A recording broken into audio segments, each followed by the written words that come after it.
کہ کوئی قبلے کی سمت معین کر دینا، اس کا مطلب یہ نہیں اللہ اس سمت میں محدود ہے،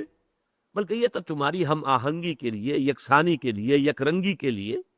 ایسا نہ ہو کہ اب آپ کھڑے تو کسی کا رخ ادھر ہے، کسی کا رخ ادھر ہے، کسی کا ادھر ہے، کسی کا ادھر ہے، یہ نہیں، سب ایک رخ میں کھڑے ہوئے ہوں، صفیں بندی ہوئی ہوں،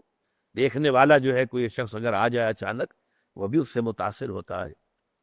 ایک فرانسیسی سیاح صرف اس منظر کو دیکھ کر ایمان لے آیا تھا۔ وہ آیا تھا مصر سیاحت کے لیے، اور وہ جو بہت بڑا وہاں کا دارالعلوم ہے جامع الازہر، اس کی جو جامع مسجد ہے، اس کے وہ مینار پر چڑھ گیا، عصر کا وقت تھا، مینار کے اوپر سے اس نے منظر دیکھا، صحن میں عصر کی جماعت ہو رہی تھی،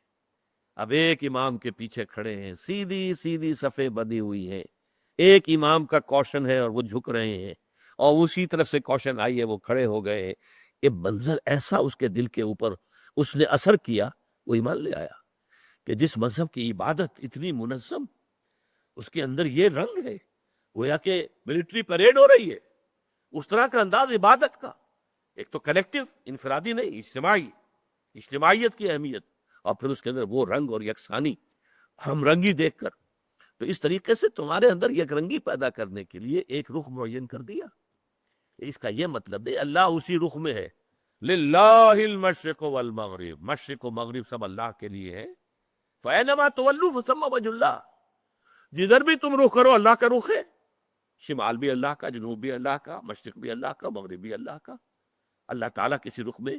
جو ہے محدود نہیں ہے، اس کو خوب کہا ہے غالب نے،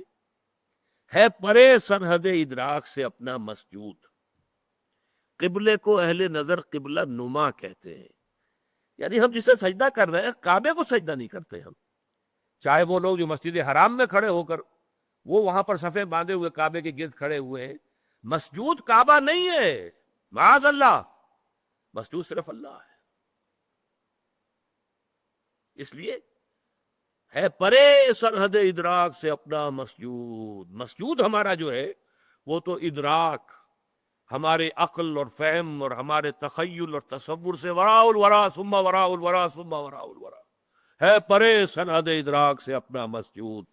قبلے کو اہل نظر قبلہ نما کہتے ہیں۔ یہ قبلہ نما ہے، اصل میں یہ ڈائریکشن ہے جو معین کر دی گئی، بس یہ ہے، اس سے زیادہ اس کی اہمیت نہ سمجھو۔